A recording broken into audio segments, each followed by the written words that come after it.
Doctor Vishnuvardhan ಮತ್ತೆ ನಿರ್ಮಾಪಕರಾಗಿರುವಂತಹ K ಮಂಜು ಅವರಿಗೆ ಸಾಕಷ್ಟು ರೀತಿಯ ಅವಿನಾಭಾವ ಸಂಬಂಧ ಇದೆ. ಅವರ ಮನೆಯ ಪಕ್ಕದಲ್ಲೇ ಮಂಜು ಅವರು ಮನೆಯನ್ನ ಕೂಡ ನಿರ್ಮಿಸಿಕೊಂಡಿದ್ರು. ಅವರಿಗೋಸ್ಕರನೇ ಸಿನಿಮಾವನ್ನ ಮಾಡ್ತೀನಿ ಅನ್ನೋ ಒಂದು ಪಣವನ್ನ ಕೂಡ ತೊಟ್ಟಿದ್ರು. ಆದ್ರೆ ಅವರ ಆಸೆಯನ್ನ ಈಡೇರಿಸುವಲ್ಲಿ ಎಲ್ಲೋ ಒಂದ್ ಕಡೆ ಸೋತ್ರು ಅನ್ಸುತ್ತೆ. ಇವತ್ತು ಸಮಾಧಿಯ ಧ್ವಂಸ ಆಗಿದೆ. ಇದರ ಬಗ್ಗೆ ಮಾತಾಡಕ್ಕೆ ನಿರ್ಮಾಪಕರಾದಂತಹ ಕೆ ಮಂಜು ಅವರು ನಮ್ಮ ಜೊತೆಗಿದ್ದಾರೆ. ಸರ್, ನೀವೇ ಹೇಳ್ತಾ ಇದ್ರಿ ನನ್ನ ಗುರುಗಳು ಅವ್ರಿಗಾಗಿ ಸಿನಿಮಾ ಮಾಡಬೇಕು ಅಂತ, ಬಟ್ ಅವರ ಸಮಾಧಿಯನ್ನೇ ಉಳಿಸುವಲ್ಲಿ ವಿಫಲರಾದ್ರಲ್ವಾ?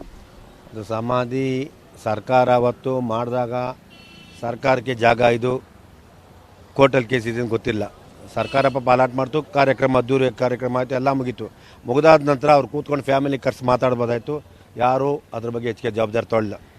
ಅಂದಿನ ಸರ್ಕಾರ, ಅಂದಿನ ಗೌರ್ಮೆಂಟ್, ಅಂದಿನ ಅಧಿಕಾರಿಗಳು 10 ನಿಮಿಷದ ಕೆಲಸ ಇದೇನು ದೊಡ್ಡ ವಿಷಯ ಇರಲಿಲ್ಲ, ಮಾಡ್ಬೋದ, ಯಾರು ಮಾಡಲಿಲ್ಲ. ಯಾಕೆಂದ್ರೆ ಮನ್ಸು ಮಾಡಲಿಲ್ಲ.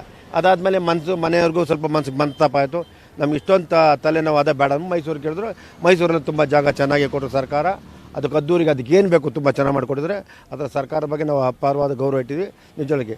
ಇದು ಯಾಕೆ ಅಂದರೆ ಇದು ಅವ್ರ ಅಂತ್ಯಕ್ರಿಯೆ ಆದ ಜಾಗ, ಯಾವ ಕಾರಣಕ್ಕೂ ಇದು ಬೇರೆ ಕಡೆ ಹೋಗಬಾರ್ದು. ಅವ್ರ ಆತ್ಮ ಇಲ್ಲೇ ಇರ್ತದೆ. ನಮ್ಮ ಅಭಿಮಾನಿಗಳು ಕೆಲವರು, ನಾನು ಅದು ಕೇಳಿದೆ ಲಾಸ್ಟ್ ಟೈಮು.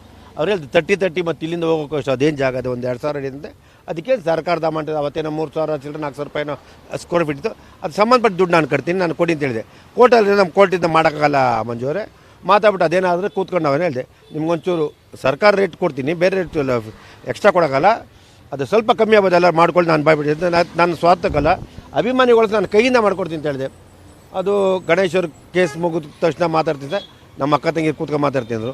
ಅದೇನಾಯಿತು ಅಂತ ಗೊತ್ತಿಲ್ಲ. ಈ ರೀತಿ ಏಕಾಕೆ ಮುಂದಿನ ತಿಂಗಳು 18ನೇ ತಾರೀಕು ಬರ್ತಡೇ ಇತ್ತು. ಇದು ಅಭಿಮಾನಿಗಳು ಬಂದಿಲ್ಲ ಇದು ಮಾಡ್ತಾ ಇರೋದು, ಅದನ್ನು ಕಂಪ್ಲೀಟ್ ಇದು ಮಾಡಿದ್ದಾರೆ, ಮಾಡಬಾರ್ದಾಯಿತು. ಅದಕ್ಕೆ ಗಣೇಶರು ಕೂತ್ಕೊಂಡು ಆ ಜಾಗನ ದಯವಿಟ್ಟು ಯಾವ ರೀತಿಯ ಒಂದು ಒಳಗಡೆ ಸ್ಟುಡಿಯೋ ಮಾಡಿದ್ರೆ ದೇವಸ್ಥಾನ ಥರನೋ ಅದಕ್ಕೇನು ಮಾಡ್ತೀರೋ ಅವ್ರು ಮಾಡ್ಕೊಡಿ ಅಂತ ನಾನು ಕೇಳಕ್ಕೆ ಬಂದಿಲ್ಲ. ಸರ್, ಅವ್ರು ಇದ್ದಾಗಲೂ ಅವ್ರಿಗೆ ನೆಮ್ಮದಿ ಇರಲಿಲ್ಲ, ಹೋದ್ಮೇಲೂ ನೆಮ್ಮದಿ ಇಲ್ಲ. ಇವಾಗ 2 ಸಲ ಈ ಥರ ಒಂದು ಅನ್ಯಾಯ. ಅದು ನೋಡಿ ಮೇಡಮ್, ಯಾವುದೋ ಪ್ರೈವೇಟ್ ಜಾಗದಲ್ಲಿ ಅದು ಇವಾಗ ಹೌದು ಸ್ಟುಡಿಯೋದವ್ರು ತಪ್ಪಲ್ಲ, ನಾವು ಹೇಳ್ತೀವಿ. ಸ್ಟುಡಿಯೋದವ್ರು ತಪ್ಪಲ್ಲ, ಸರ್ಕಾರ ತಪ್ಪು. ಸರ್ಕಾರ ಇದನ್ನು ಬಾಡ್ಕೊಡ್ಬೋದಾಯ್ತು, ಸರ್ಕಾರ ದುಡ್ಡು ಕೊಡ್ಬೋದಾಯ್ತು. ಯಾವ್ಯಾವುದಕ್ಕೂ ಕೋಟಿ ಅಂತ ರೂಪಾಯಿ ಕೊಡ್ಬೋದಾಯ್ತಲ್ಲ. ಅಂದಿನ ಸರ್ಕಾರ, ಅಂದಿನ ಇದ್ದಂಥ ಅಧಿಕಾರಿಗಳು ಎಲ್ಲರಲ್ಲ, ಅದರಿಂದ ಅದು ಮಾಡ್ಬೋದಾಯ್ತು, ಮಾಡಲಿಲ್ಲ. ಸರ್ಕಾರದವ್ರಿಗೆ ಆಮೇಲೆ ನಮ್ಮ ಮನೆಯವರು ಮೈಸೂರು ಕೊಟ್ಬಿಟ್ಟಿದ್ದಾಗ ಅವರು ಇತ್ತಿಲೇ ಬಿಟ್ರು.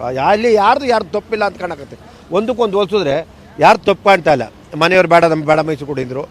ಕೆಲವರು ಅಭಿಮಾನಿಗಳು ಇಲ್ಲಿ ಅಂತ್ಯಕ್ರಿಯೆ ಅದು ಇಲ್ಲೇ, ನಮಗೂ ಯಾವಾಗ ವರ್ಷ ಬಂದೆ ಇಲ್ಲೇ ನಮಸ್ಕಾರ ಮಾಡ್ಕೊಂಡು ಹೋಗ್ತಾಯಿದ್ದೆ ನಾನು. ಯಾಕೆಂದರೆ ಅವ್ರ ಅಂತ್ಯಕ್ರಿಯೆ ಆದ ಜಾಗ ನಾವು ಆ ಭುಜದ ಮೇಲೆ ತಂದಂಥ ಬಡನ್ನ ನೋವಾಗುತ್ತೆ ನಮ್ಮ ಸಾರ್ದು.